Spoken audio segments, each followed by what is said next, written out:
এই যে ভুনা খিচুড়ি রান্না করলাম, বৃষ্টি পড়তেছে তো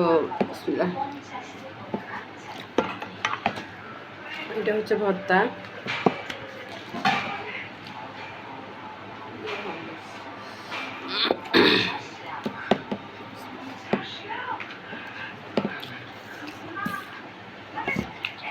এটা হচ্ছে আচার,